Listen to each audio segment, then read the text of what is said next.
Good morning, hello, maybe it's good afternoon or evening, wherever you are. Maybe you've got something fun to sniff. I'm going to talk about this in a second.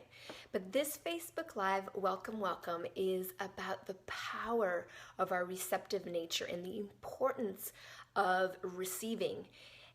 I'm Dr. Saida Desilets, and it's a great pleasure to share with you my insights and my passion on how to live a more audacious life, a more daring life, and being more expressed in your natural femininity, ladies. And men, if you're here, welcome. So today I wanted to share first a little story, two stories actually. So the first story is going to be about my mother. So one of the things my mother is amazing at, she's taught this to me my whole life, is that she loves to celebrate the little moments. Now, what I've noticed in life is we rarely celebrate anything. We even forget major celebrations sometimes, like our friends' birthdays and things like that. But my mom, every day of my life, would find a reason to celebrate something little. And what that taught me is that she was receiving life very deeply. And it taught me that receiving isn't just when big gifts come in or big interactions happen, but when the little things of life are happening. So that was very exciting, and it still is exciting when my mom keeps reminding me of this. And I do my best to live that every day. But I also want to share a story about how we don't receive. So maybe you found yourself sometime where someone comes up to you and offers to help you, offers to open the door, or offers to help you put your jacket on, or just offers something really simple. And you're like, no, I got this. Thank you. And in that moment where we say, no, I'm fine, I got this, I'm powerful, I'm independent, I can do this myself, we lose. We lose because we didn't receive the beauty, we didn't receive the gesture. It doesn't mean that we need to actually go through with the offering, but just receiving it is really powerful. I have seen the most magical moments happen when I allow myself to receive even the most simple gesture from people, especially strangers, but anyone really. When I really let that touch me, I'm like, oh wow, thank you for thinking of me. I'm good right now, but that was so sweet. So that capacity to receive, that capacity to let life touch us. So here's what's happened, even especially in the female empowerment movement. Here's what's happening. We are learning all these amazing things, how to be more ourselves, how to be more expressed, how to be more sensual, how to be more sexual, how to be more orgasmic, how to be all these wonderful things. And one of the things that I've noticed is that if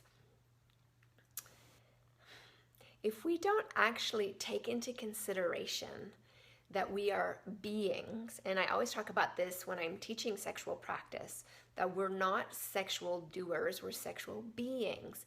And so that actually there's nothing to do except just relax into being a sexual being. So in the women's empowerment movement, one of the inspirations that I have, one of the loves that I have, is to encourage women to learn that they're fine, you're not broken, you don't need to be fixed, and you don't even need to learn stuff. You just need to remember who you really are. And I find that very exciting because we're so busy. And here's the deal. I'm sharing all this because I'm a person who really believes in living a regret-free life. And I'm going to share a lot more about that in the coming weeks and months, about living a regret-free life as a fully expressed, audacious woman and what that looks like. But for right now, life isn't a series of things that we do. Life is like a well-lived life. I'm not talking about a zombie life where you're going through the motions and you're asleep, but a well-lived life. What I have noticed is that a well-lived life, a regret-free life, is this incredible series of how deeply we allow life to touch us. How much are we taking it in. So I want you to ask yourself that question right now. Just how well do you receive? How well and how deeply do you let life touch you? How fully do you surrender in all your moments? This will translate into your sensual and sexual life, but the practice, the way to become a much more fully expressed and expanded and delicious woman is to practice in the micro moments of receiving, the micro moments. And I understand receiving is so profoundly vulnerable. It takes tremendous courage to allow ourselves to be touched deeply, to let our hearts be touched, to let our bodies be touched, to let our minds be touched, to let our spirit be touched. To be touched is an act of deep vulnerability, living in a world that just feels violent and aggressive and intense a majority of the time.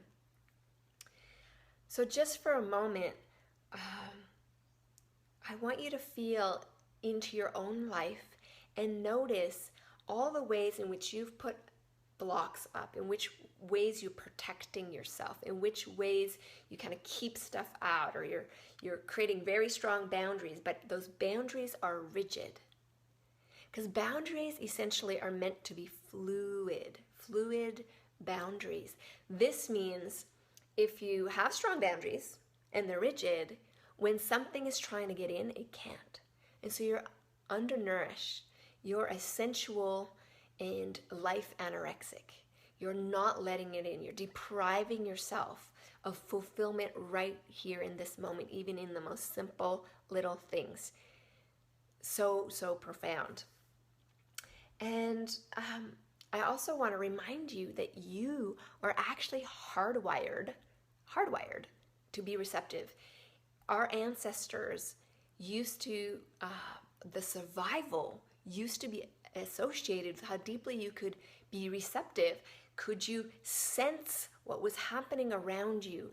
Could you take in through all your different senses information, deeply take it in and let it inform you? Sometimes it's not even a smell or a sound or a visual, but it's our intuition, it's our instincts. We feel like something shifted in the environment and we pay attention. You can see this in a troop of gazelles that are grazing, and they're very relaxed and nothing's happening, and then all of a sudden the entire troop goes, and they sensed a change in the environment and they responded to it. So we have that too, but we've forgotten. And the more that we create tunnel vision, where we're just very narrow, we're narrow in our what we allow in, we're narrow in what we even want to experience as something new outside of our comfort zone. We live a very narrow bandwidth, a very comfortable and narrow place. Some of us are even smaller than the comfort zone. We're right into feeling caged by our very lives. Or we're comfortable but meh.